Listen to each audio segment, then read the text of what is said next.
Ready to move in premium triplex villas at Bachapalli APR Projects.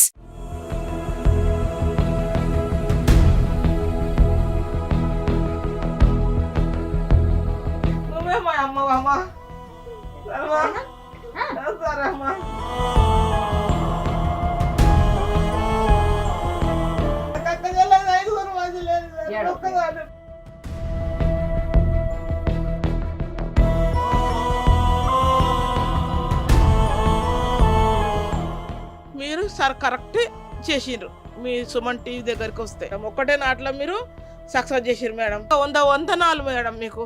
మా నాయన లేనందుకు నువ్వు చేసినావు మేడం. గత కొద్ది రోజులుగా ఈ తల్లి తండ్రి కన్న కొడుకుతోటి పడుతున్నటువంటి కష్టం మనందరం చూసాము. మొత్తం కళ్ళు సారా అన్ని తాగొచ్చి మమ్మల్ని ఇద్దరు ఎత్తేసి కొడతాడు మేడం. ముఖ్యంగా ఆ తల్లి పట్ల చాలా దారుణంగా ప్రవర్తిస్తున్నటువంటి ఆ కొడుకు అసలు ఏం చేయాలో అర్థం కానటువంటి సిచ్యుయేషన్లో ఆమె ఎన్నోసార్లు పోలీస్ స్టేషన్ల చుట్టూ తిరిగి అలసిపోయి మీడియా ముందుకొచ్చారు. ఒకసారి ఆల్రెడీ మనం ఇంటర్వ్యూ చేసాం. నిన్న మళ్ళీ సుమన్ టీవీకి వచ్చారు. అలాగే కొనసాగుతుందమ్మా, కొడతనే ఉన్నాడు, ఇంకా హెరాస్ చేస్తూనే ఉన్నాడు మమ్మల్ని అని చెప్పేసి ఆవిడ చెప్పారు. అప్పుడు మనకి ప్రియా చౌదరి గారు, మనందరికి తెలుసు, ఫ్యామిలీ కౌన్సిలర్ ఆవిడ నేను కూడా వాళ్ళతో మాట్లాడాము. చాలా సార్లు వాళ్ళు పోలీస్ స్టేషన్ వెళ్ళినా వాళ్ళ సమస్యకు పరిష్కారం దొరకలేదు. పోలీసు వాళ్ళు ఏం పట్టించుకోరు. పోలీసులు ఏమంటారు, ఎందుకు ఉంచుకుంటారు, పొద్దుమీకి పంపించేస్తారు. తర్వాత సుమన్ టీవీ ఇనిషియేటివ్ తీసుకొని ముఖ్యంగా ప్రియా చౌదరి గారే సిఐతో కూడా మాట్లాడారు, ఎందుకు కేసు తీసుకోరు అని చెప్పి. సార్ నమస్తే, నా పేరు Priya Chaudhary from Suman TV sir.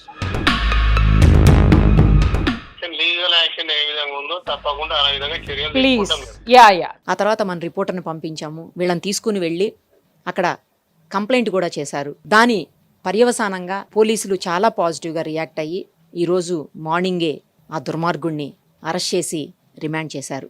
IPC sections 307, 354 రెండూ కూడా పెట్టారని తెలుస్తోంది. కొద్ది రోజులైనా కనీసం వాళ్ళకు ఉపశమనం లభిస్తుందేమో. దీనికి శాశ్వత పరిష్కారం ఏంటనేది మళ్ళీ చూడాల్సి ఉంటుంది.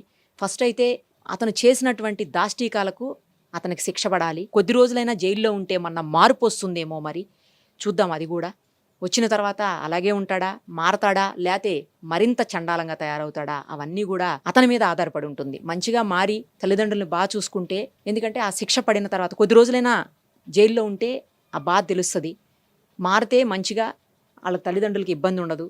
లేకపోతే అప్పుడు ఏం చేయాలనేది కూడా మరోసారి ఆలోచించాల్సి ఉంటుంది. ఒకసారి ఆమెతో మాట్లాడదాం. ఎందుకంటే ఏదో ఇంటర్వ్యూ చేసాం వెళ్ళిపోయాం అని అనుకోకుండా సుమన్ టీవీ ఒక ఇనిషియేటివ్ తీసుకుంది. ఆ తల్లికి ఎట్లయినా న్యాయం జరిపించాలి అన్న ఉద్దేశంతో పోలీసులతోటి మాట్లాడి ఈరోజు అరెస్ట్ వరకు, ఎందుకంటే ఆమె చాలాసార్లు తిరిగారు ఇప్పటికే పోలీస్ స్టేషన్ చుట్టూ. ఆమె చెప్తున్నారు, అమ్మ చాలాసార్లు తిరిగారు కదా మీరు. చెప్పారు మేడం, 200 సార్లు 100 సార్లు కూడా వచ్చారు. వీళ్ళు తాగుతూనే ఉంటాడు, వాడు తాగుతూనే ఉంటాడు, వాడు ఎప్పుడు తాగుతూనే ఉంటాడు. ఆడు పనికోడు, పైసలు ఇవ్వకపోతే కొడతాడు మేడం. మీ దగ్గరకు వస్తేనే ఇప్పుడు ఇది న్యాయం జరిగింది మేడం. నువ్వు చేస్తే నాకు అన్నసార్లు గుర్తొచ్చింది, అంతే. నువ్వు హెల్ప్ చేసినావు మాకు, అంతే. అన్నిసార్లు తిరిగిన పోలీసు వాళ్ళు మీరు డ్రెస్ ఎందుకు వేసుకున్నారు అని కూడా అన్నా నిన్న నేను. మీరు డ్రెస్ ఎందుకు వేసుకుర్రు, మీరు డ్యూటీలు ఎందుకు చేస్తున్నారు, మీరు అనవసరంగా డ్రెస్సులు ఇప్పి పడేయరు అని చెప్పిన. వాళ్ళు ఏం అనలేరు కూడా, నన్ను ఏం అనలే. మీ దగ్గరకు వస్తే పదే వందనాలు. మీరు సార్ కరెక్ట్ చేసిండ్రు. మీ సుమన్ టీవీ దగ్గరికి వస్తే మీరు మాకు హెల్ప్ చేసిర్రు మేడం. ఇది ఒక్కటి మంచిగా చేసిర్రు మాకు, అంతే. తిననీక బియ్యం కూడా లేకపోతే బియ్యం కూడా అమ్మేసుకున్నాడు మేము అష్టక్కలే. బియ్యం అమ్ముకుంటు ఓలో చెప్పేసిరంట ఫోన్ చేసి, ఇట్లా కారు వచ్చి తీసుకుపోయింది అని. రాత్రి వచ్చినాక అడుగుతున్నాడు. మళ్ళీ 4 గుడ్లు తెచ్చుకొని క్వార్టర్ కొనుక్కొచ్చుకొని తాగి తిని పండిండేమో రాత్రి. మేము అవతల రూమ్ లో వండుకున్నాం మేడం. అదే అమ్మ, మీరు ఫోన్ చేస్తే ఏమీ తినలేదు మేడం. తినలేదు ఇంతవరకు, ఇంకా తినలేదు. ఇంత చికెన్ ఇంత కొంచెం అన్నం తెచ్చుకున్నా కదా, అదే తిన్నాం. అదే అరుగులో కూర్చొని తిని పండుకున్నాం. కొంచెం ఆ టైం దోశ తినిపించారు. మళ్ళీ అప్పుడప్పుడు నాకు అరగదు, నేను తిన్నాను. నాకు కొంచెం అన్నం పెట్టిరు, నేను అదే రాత్రికి తిన్నా. అందుకే ఫుడ్ కూడా తెచ్చాము, తినండి. మీ వల్ల నాకు న్యాయం జరిగింది మేడం. నీ కాలు మొక్తా.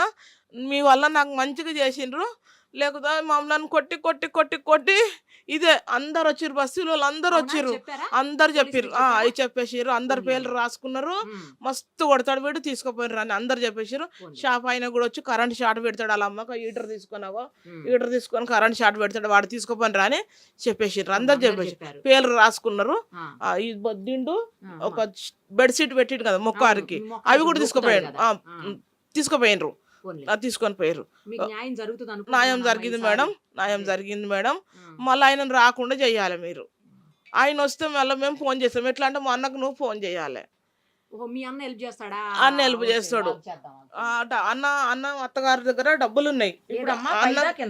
ఇది ఒకటి, ఇది అన్నది బాలరాజ్. నువ్వు వేరే వేరే పోలీసు వాళ్ళని తొలకొచ్చినావు అనుకో, నిన్ను తీసుకొని నీ మీద తీసుకుంటా అని చెప్పు మేడం. నేను ఆడ పోలీసు ఆయనతో కూడా ఫోన్ మాట్లాడించిన. రంగోళ్ళ బాలరాజ్ అని వస్తుంది, అదేనా? అన్ననే, మా ఆయననే.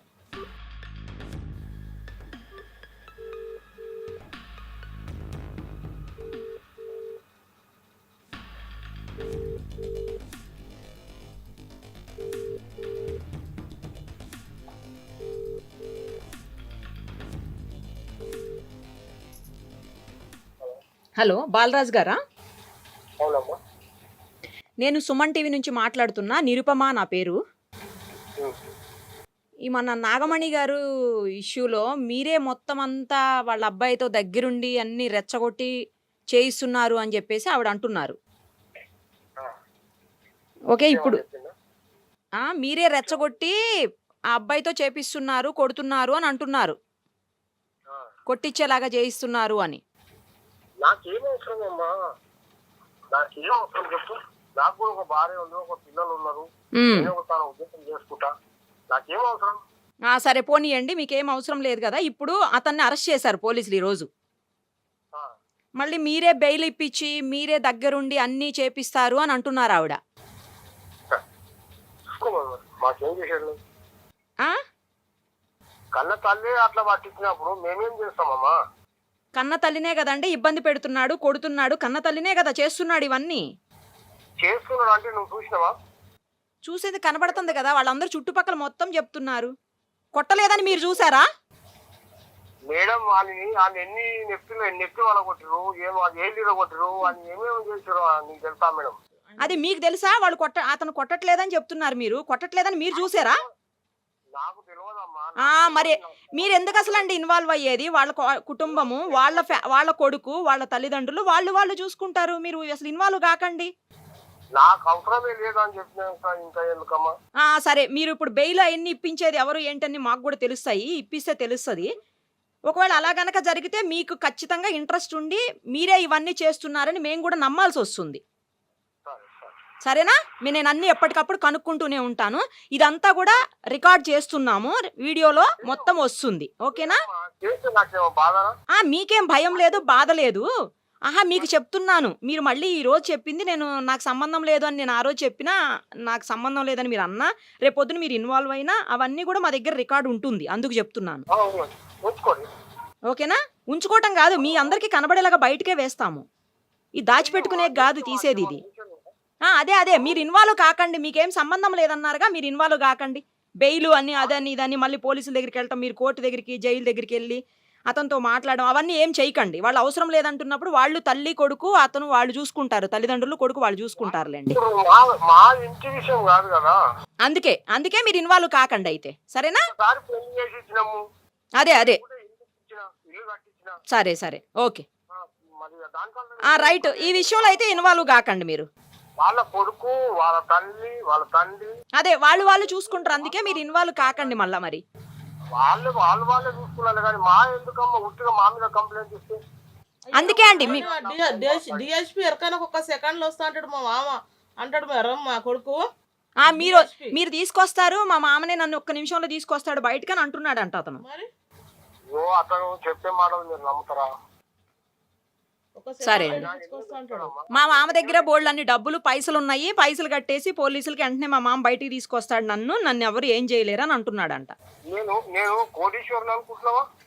నాకెట్లా తెలుస్తుంది మీరు కోటీశ్వర్లా బెకార్లో? నాకేం తెలుస్తుంది? ఆ అబ్బాయి చెప్పింది చెప్తుంటే మీకు. మేము కూడా ఒక తాన పని చేసుకుంటాం. సరే పోనీలే, మీరు ఇన్వాల్వ్ కాకండి, సరేనా? మాకేమవసరం అమ్మా, వాళ్ళ తల్లి వాళ్ళ తండ్రి. సరే, మీరు ఏమవసరం అని అంటున్నారు తప్ప నేను ఇన్వాల్వ్ కాను అనే మాట మీరు మాట్లాడలే. నేను ఇప్పుడు 10 సార్లు అన్నా కూడా మీరు అదే మాట చెప్తున్నారు మళ్ళీ. నాకు అవసరం లేదు కదా. అదే నేను అవ్వనమ్మా, నాకు అవసరం లేదని చెప్పట్లే మీరు. నాకు అవసరం ఏముంది, ఇదే మాట మాట్లాడుతున్నారు. నేను అవ్వనమ్మా అని మీరు మాట్లాడలేరు. వాళ్ళతో నాకు సంబంధమే లేదు. సరే, మీరు ఇన్వాల్వ్ కాకండి అయితే, ఓకేనా? మాకెందుకమ్మా ఇన్వాల్వ్ కానీ, మాకు అవసరమా? ఆయన 10 రూపాయలు నాకు తెచ్చి బస్తోళ్ళు అందరు చెప్పారు మేడం. కాదండి, మీరు అదే చెప్తున్నాను ఇప్పుడు కూడా. సరే అమ్మా నేను ఇన్వాల్వ్ కాను అని అనట్లా, నేనెందుకు అవుతాను, నాకేం అవసరం, ఇదే మాట్లాడుతున్నారు మీరు. నన్ను మళ్ళీ రివర్స్ లో క్వశ్చన్ చేస్తున్నారు మీరు. నాకు అవసరం లేదమ్మా, నాకు అవసరం లేదు కాబట్టి నేను మాట్లాడుతున్నాను. అందుకనే అవసరం లేదన్నప్పుడు ఒక మాట చెప్పేయండి, సరే అమ్మా నేను ఇన్వాల్వ్ గానని చెప్పేయండి, అయిపోతుంది. కొడుకుని మేము చంపుకుంటాం. ఇంతసేపు డిస్కషన్ ఉండదు కదా అండి. వాళ్ళతో నాకు సంబంధం ఏం లేదు. సరే, మీరు ఇన్వాల్వ్ కాకండి అయితే, ఓకే ఓకేనా? వాళ్ళు ఏమన్నా చేసుకుంటారు, మీరు అసలు వాళ్ళ విషయంలో జోక్యం చేసుకోబాకండి. ఏమన్నా చేసుకోవాలి, అదే మీరు జోక్యం చేసుకోవాకండి. మాకెందుకు జోక్యం చేసుకోనికి, మాకు అవసరమే లేదు. సరే, ఓకే, అవసరం లేదు కాబట్టి మేము సపరేట్ ఒప్పుకున్నాం. సరే, ఓకే. అతను చూడండి, నేను ఇన్వాల్వ్ కానమ్మా అని చెప్పట్లే. నాకేం అవసరం, ఎంతసేపు నాకేం అవసరం అంటే పెద్ద సార్ ఎరకనంట, నువ్వు జైల్లో వాడు, నేను ఒక్క సెకండ్ లో తొలకొస్తాను ఆయన్నే చెప్తాడు మేడం.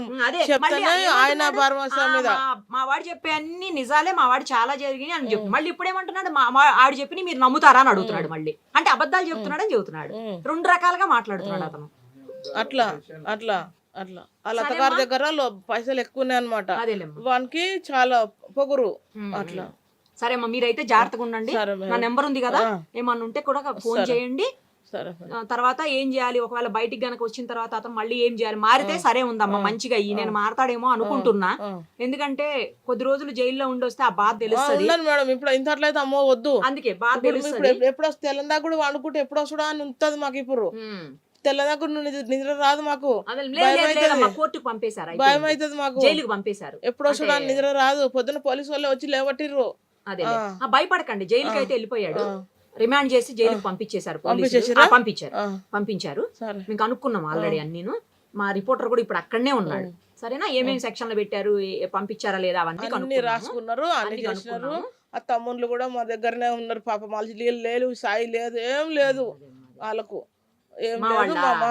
మీ వాళ్ళు కూడా చాలా హెల్ప్ చేసిర్రు. వాళ్ళు కూడా నాకు ఇక్కడ వదిలిపెట్టిపోతే మా వానికి ఫోన్ చేసిరంట, మీ వాళ్ళు ఇడికి పోయిర్రంట అని. మా వాడు వచ్చి అడుగుతుండు, మీరు అడిగి పోయినారా అంటే అడుగుతుండు. మేమేం అనకుండా పోయి అందులో పోయి వండుకున్నాం. ఇక సరే మేడం, మీ దగ్గరకు వచ్చినతేనే ఇది అయిపోయింది మేడం. లేకపోతే పోలీసు వాళ్ళు ఉట్టిగా వేస్ట్, అన్ని సార్లు తిరిగినాము కానీ ఏం పట్టించుకోలేరు మేడం. లేకపోతే తిట్టి వెళ్ళగొడతారు, తిట్టి వెళ్ళగొట్టేస్తాం. మీ దగ్గరకు వచ్చాకనే ఇది న్యాయం జరిగిపోయింది. చాలా గట్టిగా తీసుకురు మేడం. ఒక్కటే నాట్లో మీరు సక్సెస్ చేసిరు మేడం. మీకు 100 వందనాలు మేడం. మీకు మా నాయన లేనందుకు నువ్వు చేసినావు మేడం, అంతేనా? ఇప్పుడు మా వారికి మస్తు ఫోన్లు వస్తున్నాయి, మెసేజ్. ఫోన్లు మాకు పెద్ద ఫోన్లు తెలియదు మేడం, పెద్ద ఫోన్లు తెలియదు. నా కొడుకు నంబర్ ఫోన్ వద్దా అన్నారు. ఇది నా కొడుకు తీసుకోవాలి. సరే అమ్మా, జాగ్రత్తగా ఉండండి. ఏమన్నా అవసరం అయితే ఫోన్ చేయండి. ఒకవేళ వచ్చిన తర్వాత మారితే మంచిగా పర్వాలేదు, లేదు అంటే గనక అప్పుడు ఏం చేయాలనేది మళ్ళీ చూద్దాం. జాగ్రత్తగా ఉండండి. తినండి, అన్నం తీసుకొచ్చాను, తినండి సరేనా? ఎందుకంటే ఈ ఫుడ్ తెచ్చాను, మళ్ళీ రాత్రి ఇంకేదైనా ఫుడ్ అది ఇబ్బంది లేకుండా. అందుకే నువ్వు ఫోన్ చేయగలరు. నాకు ఏడుపు వచ్చిందమ్మా, మా అమ్మ లేదు, చచ్చిపోయింది. నువ్వే మా అమ్మ.